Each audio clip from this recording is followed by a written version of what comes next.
नमस्कार, आप देख रहे हैं 4 PM और मैं हूं आपके साथ निधि तिवारी। तीसरी बार बीजेपी के नेतृत्व वाली एनडीए सरकार के शपथ ग्रहण के बाद संसद का पहला सत्र 24 जून से शुरू हो जाएगा। ये सत्र 8 दिनों तक चलेगा और इस सत्र के तीसरे दिन यानी कि 26 जून को लोकसभा अध्यक्ष का चुनाव होना है, जिसे लेकर राजनीति अब शुरू हो गई है। और अब विपक्ष ने संसद के सत्र शुरू होने से पहले 4 कदम आगे बढ़कर एक बड़ा खेल कर दिया है। दरअसल इस चुनाव से पहले विपक्ष बार बार इस बात पर जोर दे रहा था कि एनडीए के सहयोगियों के पास लोकसभा अध्यक्ष का पद होना चाहिए, लेकिन अब इससे भी एक कदम आगे आकर विपक्ष ने एक बड़ा दांव खेल दिया है। एक बहुत बड़ी खबर आ गई है कि इंडिया गठबंधन स्पीकर का चुनाव लड़ सकता है। ये खबर जो है वो तमाम टीवी चैनलों पर बड़ी ब्रेकिंग न्यूज के तौर पर चल रही है और ये खबर मैं आपको आज तक के हवाले से बता रही हूँ। और आज तक में देखिए ब्रेकिंग न्यूज जो है वो चलाया गया है और जाहिर तौर पर ये खबर बेहद ही महत्वपूर्ण हो जाती है। लिखा हुआ है कि लोकसभा स्पीकर चुनाव पर सूत्रों से बड़ी खबर, डिप्टी स्पीकर की मांग कर रहा है विपक्ष, मांग न मानने पर स्पीकर उम्मीदवार उतारेगा विपक्ष। आगे लिखा है कि स्पीकर उम्मीदवार उतार सकता है विपक्ष, संसद सत्र शुरू होने से पहले विपक्ष लेगा फैसला। तो ये फैसला जो है वो संसद सत्र शुरू होने से पहले जो है वो लिया जाएगा। और लोकसभा स्पीकर को लेकर अभी तक इंडिया गठबंधन लगातार ये कहता रहा है कि अगर चंद्रबाबू नायडू अपना स्पीकर का पद पर जो है अपना कोई उम्मीदवार उतारते हैं तो हम उनको समर्थन करेंगे। लेकिन अब इससे भी 4 कदम आगे बढ़कर जो विपक्ष है उनका कहना है कि डिप्टी स्पीकर हमारा होना चाहिए और अगर ये नहीं होता तो विपक्ष सीधे तौर पर स्पीकर का चुनाव भी लड़ेगा। अब स्पीकर का चुनाव 26 जून को होना है और चर्चा है कि अभी इंडिया जो है वो स्पीकर के नाम के लिए सत्ता पक्ष के कैंडिडेट के चयन को देख रहा है। लेकिन अगर वो इस नाम पर सहमति नहीं बना पाया, इस नाम पर सहमत नहीं हो पाया, तो इंडिया गठबंधन स्पीकर का चुनाव लड़ सकता है। यही नहीं, इंडिया गठबंधन चाहता है कि डिप्टी स्पीकर में उनका कैंडिडेट हो, जो कि इससे पहले के सालों में जो है वो हो चुका है। खबर देखिए, लिखा भी हुआ है, दैनिक भास्कर की खबर है। लिखा है कि डिप्टी स्पीकर पद नहीं मिला तो इंडिया जो है वो स्पीकर का चुनाव लड़ेगा। विपक्ष को ये पद देने की परंपरा पिछली लोकसभा में डिप्टी स्पीकर नहीं था। तो स्पीकर जो है डिप्टी स्पीकर का जो पद है वो विपक्ष को हमेशा से देने की परंपरा रही है और आमतौर पर उपाध्यक्ष का पद जो है वो विपक्ष को ही दिया जाता रहा है। लेकिन पिछले 5 साल से उपाध्यक्ष का पद खाली है और 10 सालों से स्पीकर का पद भी बीजेपी के पास ही चल रहा था। लेकिन वर्तमान लोकसभा में स्थिति बदली हुई है। एक और कहने को तो एनडीए की सरकार सत्ता में वापस आ चुकी है, लेकिन इस बार जो बहुमत है वो बीजेपी को नहीं मिला है। बीजेपी जो है वो गठबंधन के साथ आकर उन्होंने सरकार बनाने में कामयाबी हासिल की है और इस बार इंडिया गठबंधन की स्थिति काफी ज्यादा मजबूत है और विपक्ष की तरफ से पूरी मजबूती के साथ ये मांगे जो है वो रखी जा रही हैं। ऐसे में विपक्ष का कहना है कि वो इसके लिए सदन में दबाव बनाएंगे कि इस बार उपाध्यक्ष का पद खाली ना छोड़ा जाए।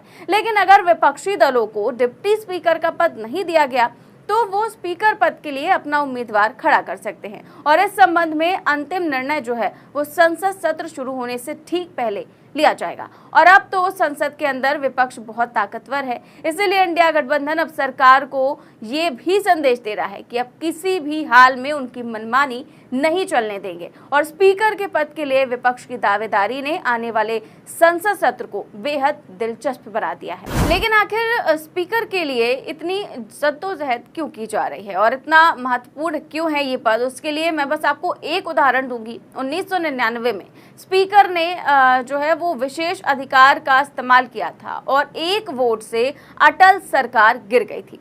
ये एक उदाहरण स्पीकर पद की अहमियत बताने के लिए काफी है और इसीलिए 2024 लोकसभा चुनाव के बाद एक बार फिर से ये चर्चा तेज हो गई है, क्योंकि नतीजों में बीजेपी को बहुमत नहीं मिला।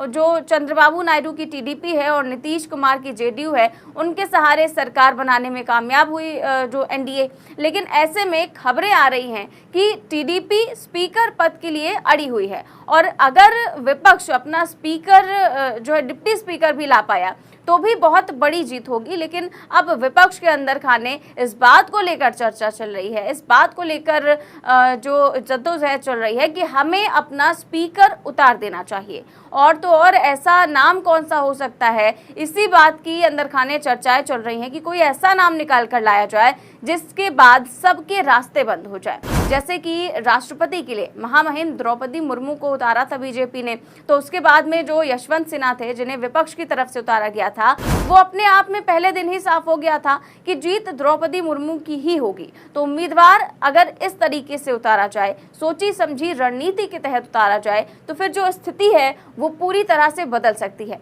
और विपक्ष अब उसी इंतजार में है, विपक्ष अब वही बड़ा खेल करते हुए नजर आएगा। विपक्ष की तरफ से तैयारियां भी चल रही हैं, इस बात को लेकर के तैयारियां चल रही हैं कि हम किसको स्पीकर का उम्मीदवार बनाएं जिसके बाद सभी के रास्ते बंद हो जाएं और स्पीकर जो है वो उन्हीं का हो जाए। और अब तो जेडीयू ने भले ही बीजेपी के स्पीकर को समर्थन देने की बात कह दी है, लेकिन टीडीपी के तेवर अभी भी कम नहीं हुए हैं। इसके लिए आप खबर देखिए एबीपी न्यूज की, क्योंकि अब खबरें भी जो है वो छपनी शुरू हो गई हैं और जाहिर तौर पर ये खबर बेहद महत्वपूर्ण हो जाती है। देखिए लिखा हुआ है कि लोकसभा स्पीकर के पद को लेकर टीडीपी ने रख दी ऐसी शर्त, बढ़ गई बीजेपी की टेंशन, अब क्या करेंगे नीतीश कुमार। तो ये आपको बता दें कि जेडीयू ने समर्थन का ऐलान किया था और इसमें खबर लिखी हुई है कि जनता दल के नेता केसी त्यागी ने शनिवार को कहा कि जेडीयू और टीडीपी एनडीए में जो सहयोगी हैं और वो भारतीय जनता पार्टी द्वारा नामित उम्मीदवार का समर्थन करेंगे। तो जेडीयू ने तो समर्थन की बात कह दी,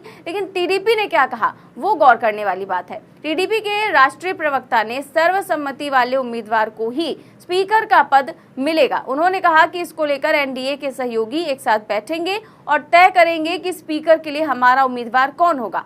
आम सहमति बनने के बाद ही उम्मीदवार उतारा जाएगा और टीडीपी सहित सभी सहयोगी उम्मीदवार जो है वो उसका समर्थन करेंगे। तो देखिए यहाँ पर जेडीयू ने समर्थन कर दिया, लेकिन टीडीपी ने साफ तौर पर कह दिया कि सर्वसम्मति से हम फैसला लेंगे कि उम्मीदवार कौन होगा। और आपको बता दें कि 18वीं लोकसभा का जो पहला सत्र है वो 24 जून को शुरू होगा और 3 जुलाई को ये सत्र समाप्त होगा। और 9 दिवसीय विशेष सत्र के दौरान लोकसभा अध्यक्ष का चुनाव किया जाएगा और नए जो संसद के सदस्य हैं, जो सांसद हैं, वो शपथ लेंगे। और विपक्ष के बाद जो है इस बार लंबे समय के बाद 230 से अधिक सदस्यों की सबसे बड़ी ताकत है। इससे आगामी संसद सत्र के हंगामेदार होने की पूरी संभावना है और इस संभावना को जो बल दे रहा है वो है इस तरह की खबरें जो स्पीकर को लेकर लगातार आ रही हैं और डिप्टी स्पीकर को लेकर जिस तरह से विपक्ष अड़ा हुआ है। जाहिर तौर पर ये बहुत गंभीर मसला हो जाता है और बहुत बड़ी खबर हो जाती है कि अगर डिप्टी स्पीकर भी चाहे वो विपक्ष का बन जाए तो ये अपने आप में बहुत बड़ी खबर है। और देखते हैं कि आगे क्या कुछ होता है, लेकिन फिलहाल इसको लेकर चर्चाएं तेज हो गई हैं और 26 जून को क्या कुछ होगा ये तो वक्त ही बताएगा। फिलहाल इस खबर में बस इतना ही। देश और दुनिया की तमाम बड़ी खबरें जानने के लिए देखते रहिए 4 PM न्यूज नेटवर्क। नमस्कार।